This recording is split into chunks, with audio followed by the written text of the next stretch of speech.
It's the first public demonstration of the world's most sophisticated passenger jet. Okay, you're at 100 feet there. 100. The Airbus A320 is being introduced to the world. Mesdames et messieurs, votre attention s'il vous plaît. L'Airbus A320 arrive. That introduction turns into a fatal calamity. 30. Get me! 30.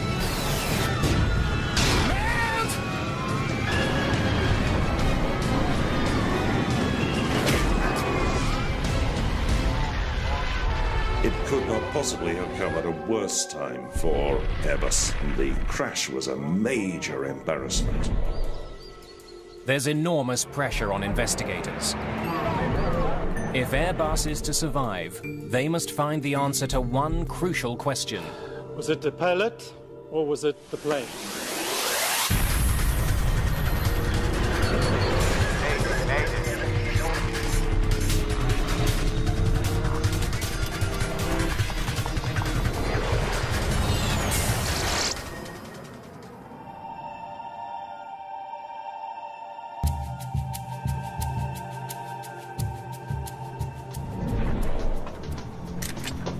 It's 2:30 in the afternoon on June the 26th, 1988. An unusual charter flight prepares to depart Basel-Mulhouse Airport in France, near the Swiss border. Anti-ice. Captain Michel Asseline is one of Air France's most distinguished pilots. On. Though only 44, he's the head of pilot training for the company's newest plane, the Airbus A320. It's only the third of its kind to roll off the assembly line. Captain Asseline flew this very aircraft from the factory in Toulouse just 2 days earlier. I was in charge of the launching of the 320 in Air France. The company used me to promote the aircraft. The speeches to make, I was constantly on the television, on newspaper. Air Charter 296 would like to roll, please. Asseline's first officer, Pierre Mazière, is also a senior Air France pilot. Air Charter 296. He's invited 2 off-duty flight attendants to come along for the ride on this special flight. The aircraft is booked to perform a low-altitude flyover at a local air show. There are 130 people on board this A320, which is unusual for an air show demonstration flight. They have no luggage. For some, it's their first time on an airplane. There are even children, like 7-year-old Mariama Bari, unaccompanied by their parents.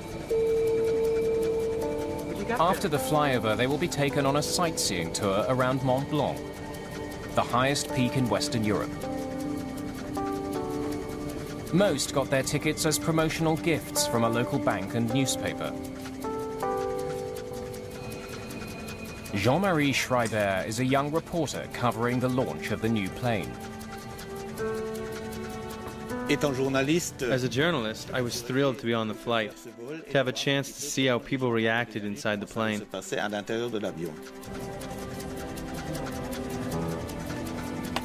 Another journalist aboard, Jean-Claude Bosch, has been busy recording the event. As I got on the plane, I thought, great, this is going to be an unforgettable experience. And it really was unforgettable. The A320 is the first civil aircraft to use fly-by-wire, a cutting-edge technology that computerizes flight controls. The system had previously mainly been used by the military. On the fly-by-wire system, the pilot essentially flies the computer, and the computer flies the aircraft. Fly-by-wire alters the relationship between pilot and plane. It gives computers the ability to override human inputs to prevent pilot error. The A320's flight computer won't let its human operators do anything it determines to be dangerous. Airbus has become the first civil aircraft maker to embrace this technology. It hopes this will give it an edge over its longtime American rival, Boeing. In its first public presentation, Airbus has a lot on the line. Okay, tell me what you want in terms of speed and altitude.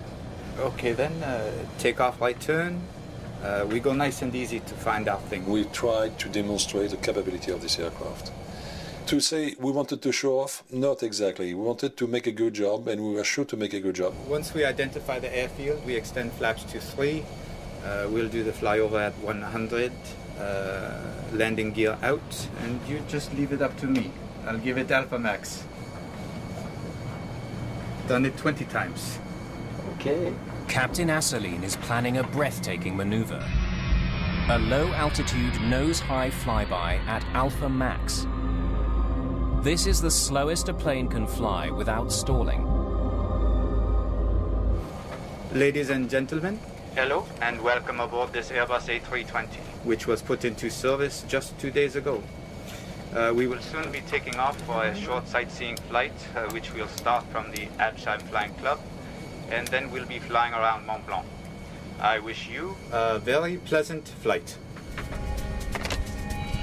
That's done. ACF 296Q, clear for takeoff. Runway 16. We're rolling. Take off. Go. Parameters normal. 100. 100.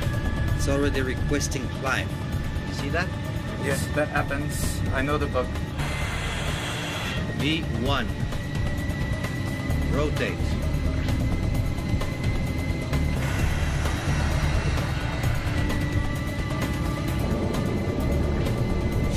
Gear up, flaps 1. After takeoff checklist completed. It's only a 5-minute flight to Habsheim Airfield, where the airshow is being held. For this sleepy Alsatian town, the airshow is the highlight of the summer. The airshow drew more than 5,000 people. There was significant interest from the public. The airfield is so small, its coordinates aren't stored in the plane's navigation database, so the pilots must find it by sight. You're at 8 nautical miles. You'll soon see it. There's the highway. We leave the highway to the left, don't we? No, to the right of the highway. It's slightly to the right of the highway.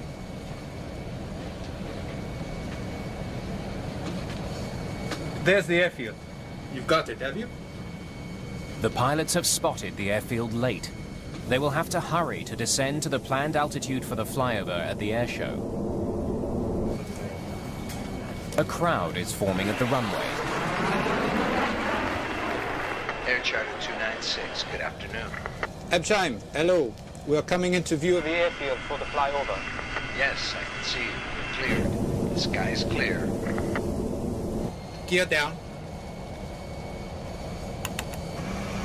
Okay, we're going in for low altitude, low speed flyover. 296. Roger. Flaps 2. Quebec November Hotel, Absheim, Fox Echo 984. Okay. 984. Put in 984. Flaps 3. Flaps 3. That's the airfield. You confirm? Affirmative. Flight 296 makes a gentle turn to line up with the runway. The pilots must now lose more altitude and speed to get into position for the flyover. 200. 200. Mesdames et messieurs, votre attention s'il vous plaît. L'Airbus A320 arrive. Okay, you're at 100 feet there. 100. Watch it. 100. Watch it. The aircraft is now at the planned altitude. For Asseline, this will be the most delicate part of the maneuver. He must keep the plane in a stable position with the nose up, but not too high. I looked at the ground and said, look, he's not high enough, because you could see the grass right out your window. Okay, I'm okay there. Disconnect auto throttle. He disables one of the plane's safety features so that the computer won't speed up the slow-moving plane. Only now, Captain Asseline sees a danger that threatens the lives of everyone on board. The A320's low-speed flyover at the Habsheim airfield is suddenly not going according to plan. There's a forest in the path of Captain Asseline's plane. 30. Take off, go around power. He selects the highest thrust setting and pulls back on the controls, expecting the aircraft to pull up. But the plane keeps dropping. Can't be!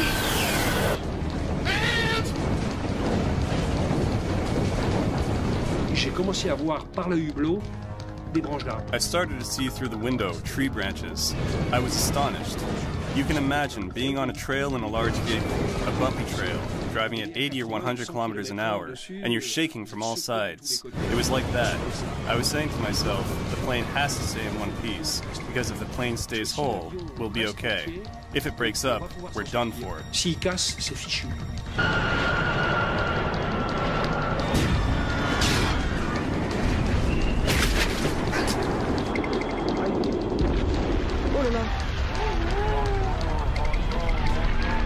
Still full of fuel, the right wing of the jet is sheared off.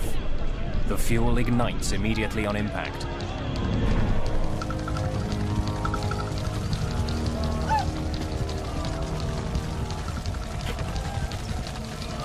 We stopped very quickly. And on the ground, I broke my seat, just because I was holding very firmly. I broke my seat, and I could see lot of flames all over. But about 20 meters high flames around the cockpit, smoke coming from everywhere. The first officer is badly injured. And he has a lot of blood. And even with the full harness, he hit something in front of him. What the hell have you done? I don't know. I don't understand. There was a moment of silence when the plane finally stopped. Incredibly, the fuselage is still in one piece. Everyone has survived the impact, but they're not out of danger yet. So I lean to the right, and I see red flames. The windows were red. And I think, we held together, but we're going to burn to death. Then we heard somebody say, get out, there's a fire. Sortez, sortez, il y a le feu. Evacuate the aircraft. Hurry, I'll deal with him. Only 2 exits can be used for evacuation. The rest are engulfed in flames. But thick branches block one of the doors, making evacuation difficult. In the chaos of the cabin, some passengers struggle with their seatbelts. Marie-Françoise Froche is one of the last passengers to leave her seat. She comes across Mariama Barry, who's trapped in her seat.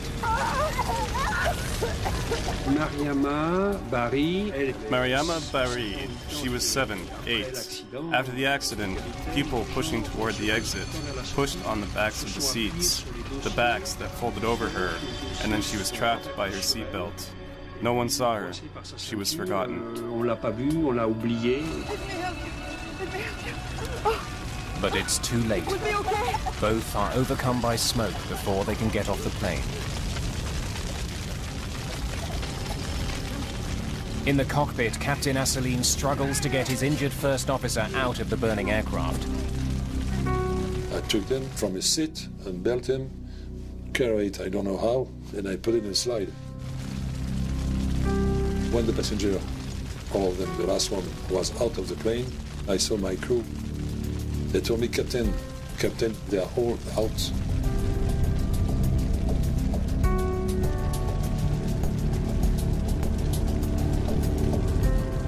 I couldn't believe it. But the crew is wrong. Not all the passengers have made it out.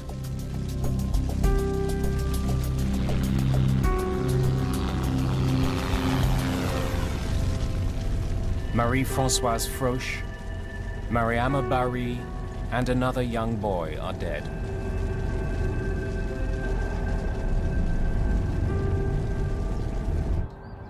In addition to the tragic loss of life, the accident is a PR disaster for Airbus.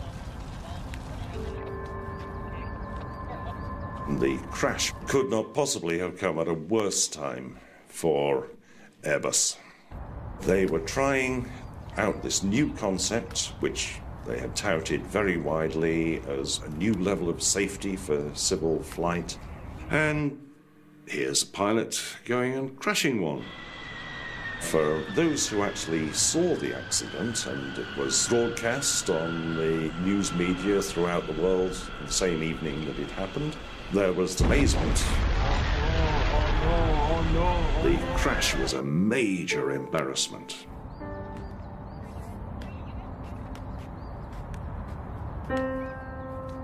Investigators from France's Accident Investigation Bureau are on the scene of the crash within hours. They need to know why this demonstration flight ended in disaster. They recover the plane's data and voice recorders.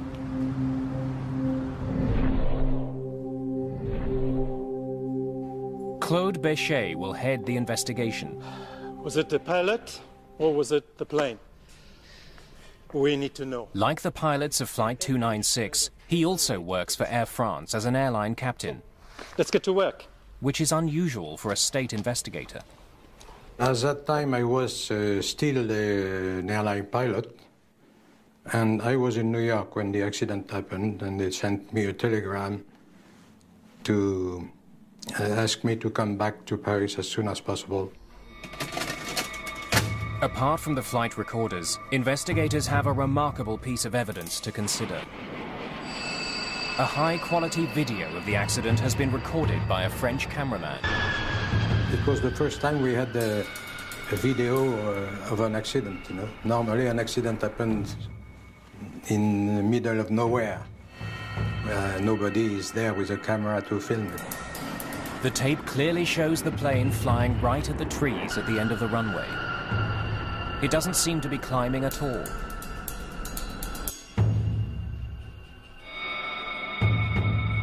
The cockpit voice recorder offers a confounding clue.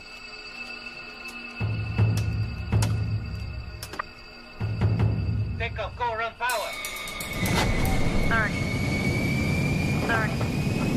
Get me.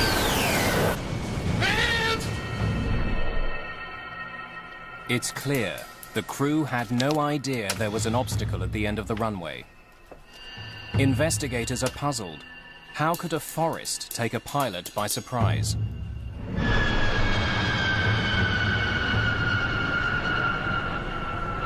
Béchet brings Captain Asselineau in for questioning about the flyover at Habsheim.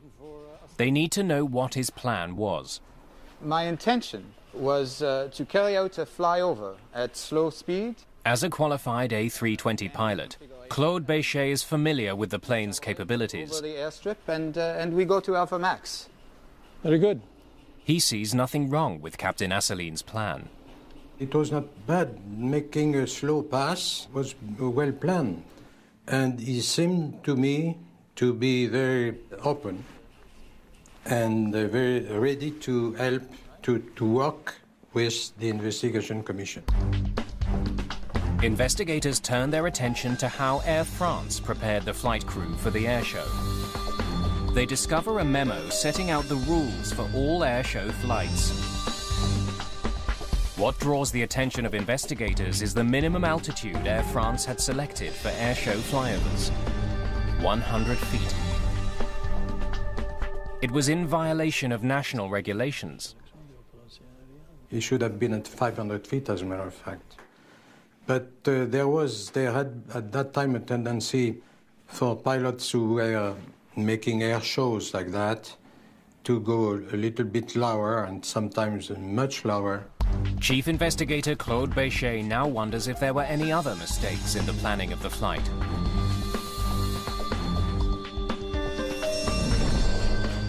He soon learns that Air France's flight division didn't start drawing up a flight plan for the demonstration until less than 48 hours before the airshow.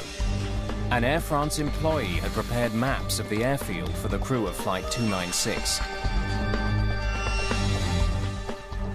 Investigators find a serious problem. The forest around Habsheim airfield did not show up on the photocopies.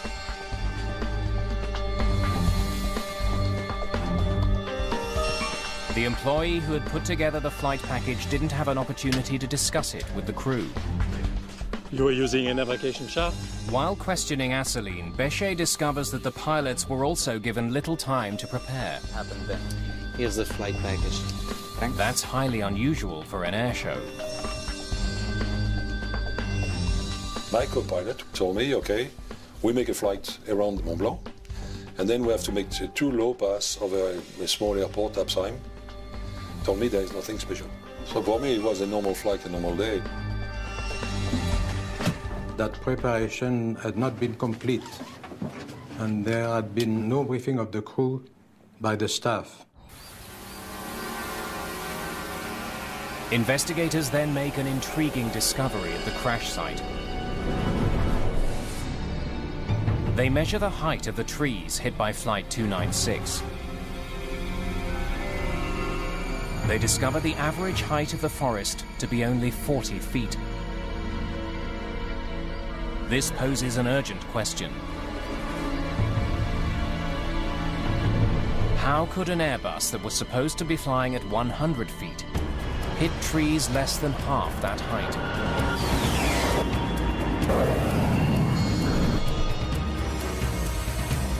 It is clear to investigators that Flight 296 fatally deviated from its original flight plan, losing altitude before plunging into a forest. But only the black box data can help them understand how and why this had happened. Information from the A320's flight data recorder is recovered within hours of the crash. The device records information about 200 aircraft functions.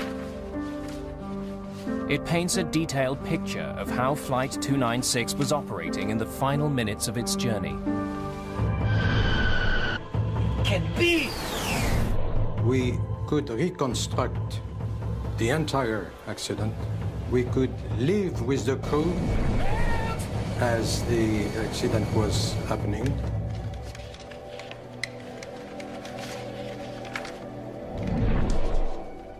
Investigators make 2 striking observations from the data.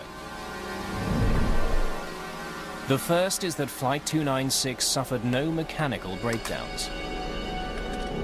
The second is that the A320 followed a very different flight path than the one Captain Asseline had planned. Instead of maintaining a stable airspeed and altitude, Flight 296 had slowed down and lost altitude as it performed the flyover.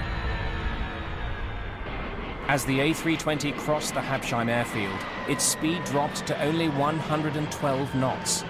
That's about as slow as an A320 can fly. The plane's deceleration was so dramatic, it was even visible on the video. Michel Asseline was one of Air France's top pilots. Claude Bechet is hard-pressed to understand how he could have mishandled such a high-profile flight. Pressed further, Asseline explains how the trouble started. You were using a navigation chart? Yes, we had some difficulty locating the airfield. Leave the highway to the left, don't we? No, to the right of the highway. It's slightly to the right of the highway. There's the airfield. You've got it, have you? They spotted the airfield too late. So when they did, they reduced the power and they descended. So they rushed their descent in order to get into position for the flyover. And they were still slowing down when they reached the airfield. That's the airfield. You confirm? Affirmative. But then another problem emerged. The spectators were lined up on a different runway from the one the crew was heading for. The crew of Air France Flight 296 is ill-prepared for their demonstration flight. In planning for the air show, Air France only provided the crew with information for runway 2, Habsheim's only paved airstrip. But Captain Asseline sees the crowds aligned on a much shorter, adjacent grass field. I was expecting a normal runway. At the latest moment, I saw that it was a grass runway. Captain Asseline lined up with the grass strip. I had no idea that at the end of the runway was a forest. For me, it was bushes only or something. Okay, you're at 100 feet there. Watch it. Watch it. Because they had to rush their descent, by the time Flight 296 got to the airfield, it was flying too fast. To lose speed, Captain Asseline kept the thrust on its lowest power setting, well below the setting pilots normally use for Alpha Max flight. But another serious problem was developing. The aircraft had dropped below 100 feet and was continuing to fall. And the crew didn't seem to notice. I'm okay there. Disconnect auto throttle. In a matter of seconds, the altitude had fallen to only 30 feet. What was extremely clear is that airplane was flying at approximately 30 feet above the ground, regardless of any other data. This data was extremely important. Take off, go around power. No airplane of that size or of any other size should make a flight path that low. The data is clear. You were at 30 feet, not 100. I believed I was at 100 feet.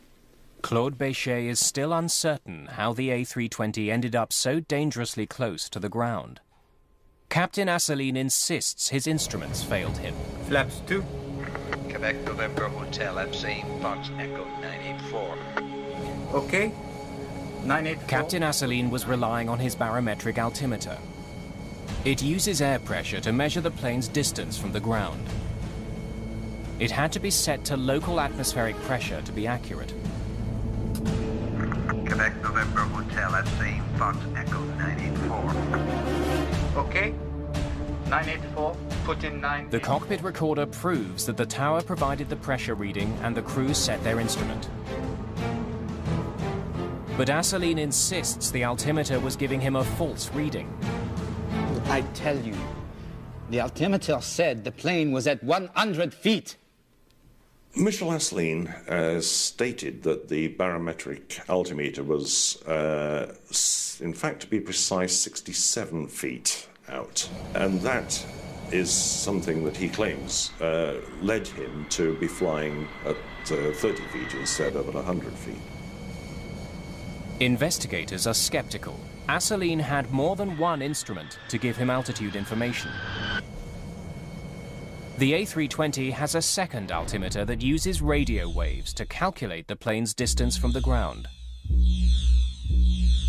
That altimeter displays the altitude on a digital display. But Captain Asseline claims it was difficult to read.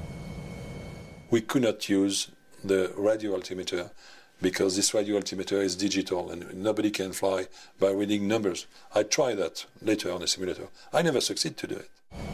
But the radio altimeter has another way of alerting pilots. I'm okay there. 50. A digital voice call-out. Disconnect auto throttle. But Asseline claims he and his first officer, Pierre Mazière, could not hear it. Some people say, but you could have heard the radio altimeter saying 30, 30, 50, 40, 30. No, because at that time this aircraft was very, very noisy. And we have the headset. And we have demonstrated at that time that the radio altimeter warnings or the radio altimeter call-outs, they were not going through the headset. 50. Despite Asseline's defense, investigators are certain that the crew of Flight 296 mishandled a risky maneuver. Béchet has more questions for Captain Asseline. What did you do when you saw the trees? I did what any pilot would do. I tried to climb over them. Investigators learn that in the final moments before the crash, 30. Take off, go around power. Captain Asseline applied full throttle. When I was waiting for the engine to spool up, then I realized in front of me there were trees. And I was waiting. But he claims the engines did not respond. And when they finally kicked in, it was too late. I tell you, the engines did not come on when I gave it full throttle. Captain Asseline's testimony raises a troubling prospect. If there was a prolonged delay in engine response, it could indicate a critical problem with the A320's turbojets.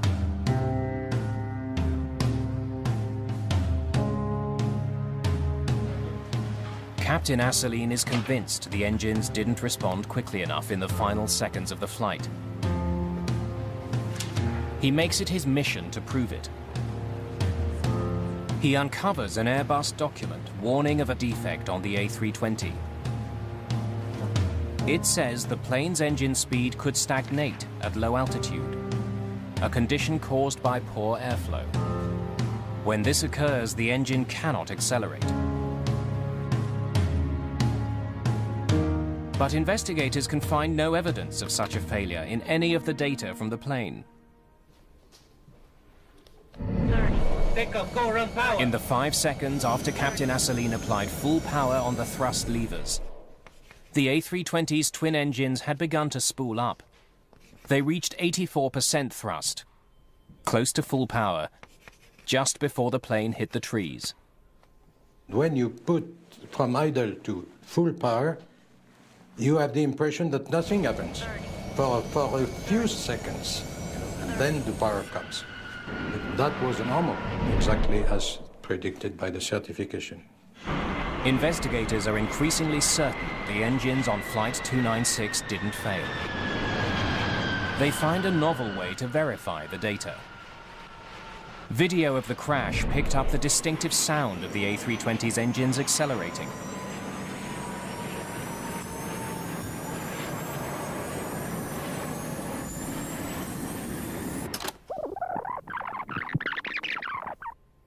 By studying that sound, engineers can determine how much power the engines were generating in the final seconds before the crash.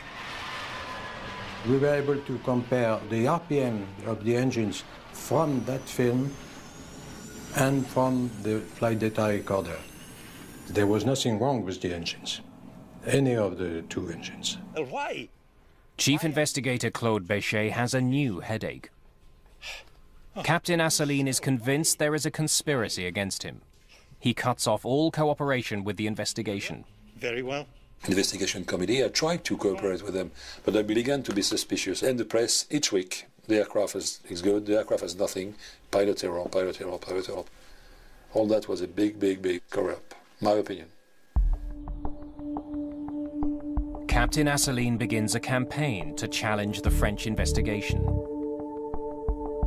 He appears on British television to make a dramatic assertion. When I pull the stick to up position, the flight controls, the elevator control go to down position. So on any aircraft, if you ask up, following the order of the pilots, the elevator control goes to up. And not that on that one, it went to down. Why? That would be the good question. His accusations go to the heart of doubts about the aircraft. That Airbus fly-by-wire system had given the A320's computers too much control.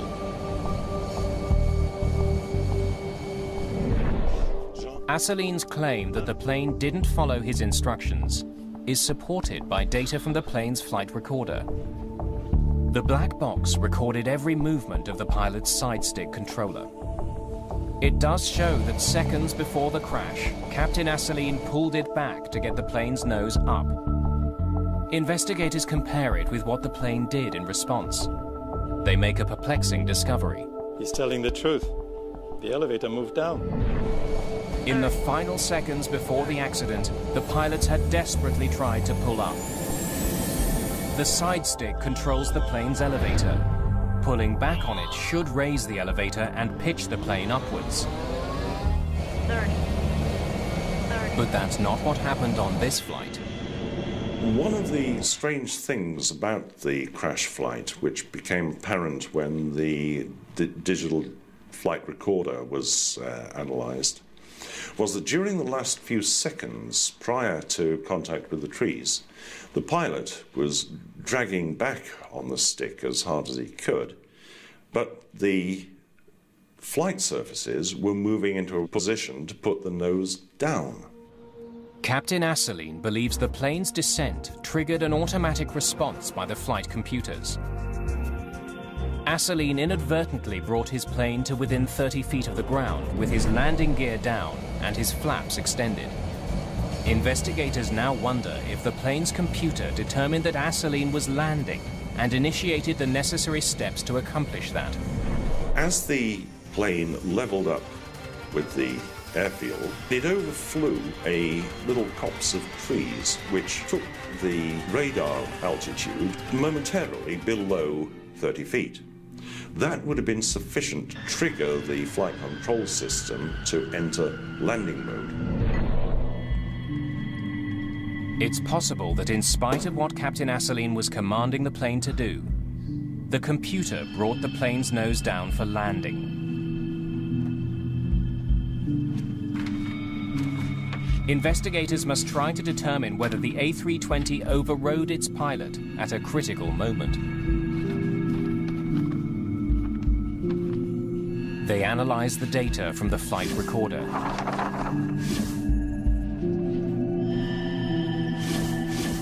Stop it there. But to their disappointment... So was the plane in landing mode or not? The flight data recorder can't confirm if the plane went into landing mode. The A320 systems are so advanced that the recorder can't track all of the plane's functions. Investigator Claude Béchet comes up with another way to find out. He replicates Asseline's approach to the Habsheim airfield to see how the A320 responds. Okay, let's start the descent. Power to flight idle.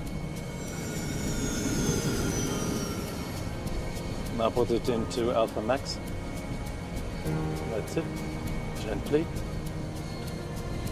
I replayed the accident, but on the longest runway in Toulouse. Altitude, 40 feet, 35 feet.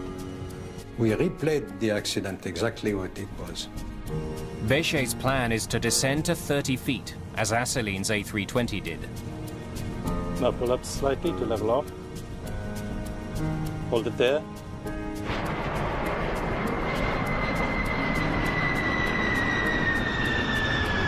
Béchet wants to see if the flight computer puts the plane in landing mode.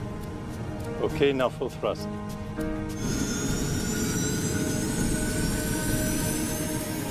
Did you hear that? Alpha protection. The test flight has triggered a nose-down response from the plane's computers, like the crash of Flight 296.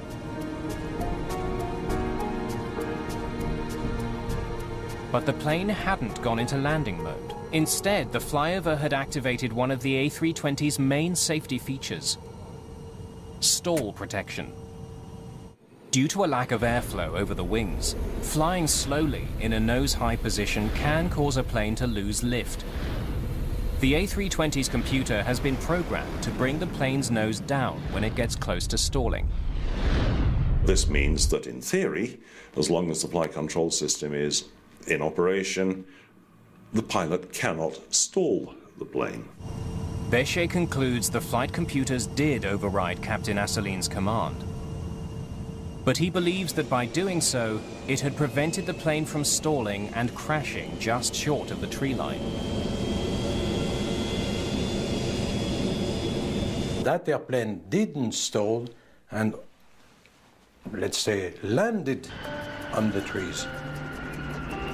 The investigation into the crash at Habsheim is coming to an end. Claude Béchet prepares to deliver his verdict. The conclusion of my report was that the airplane was too low, too slow, and with not enough power.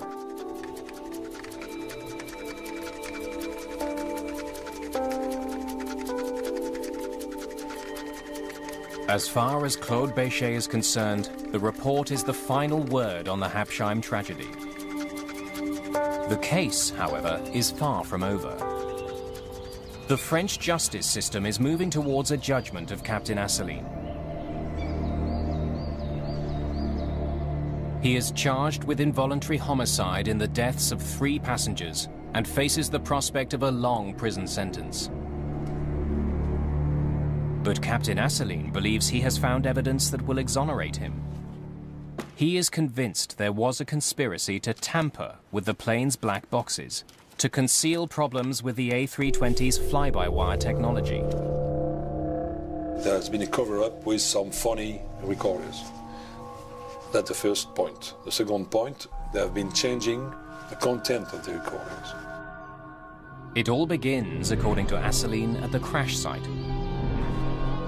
An employee of France's Civil Aviation Authority is photographed carrying the A320's flight recorders from the scene. Those same black boxes are presented as evidence at Asselineau's trial. But inexplicably, they look different. I had a chance to see the black boxes held by the court. But when I see the state they're in, they're old boxes, full of scratches, dusty, with chipped paint.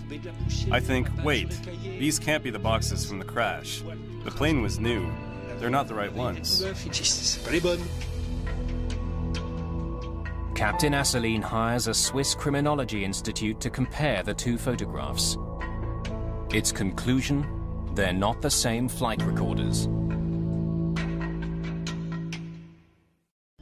Captain Michel Asselineau claims the black box data from his flight has been tampered with.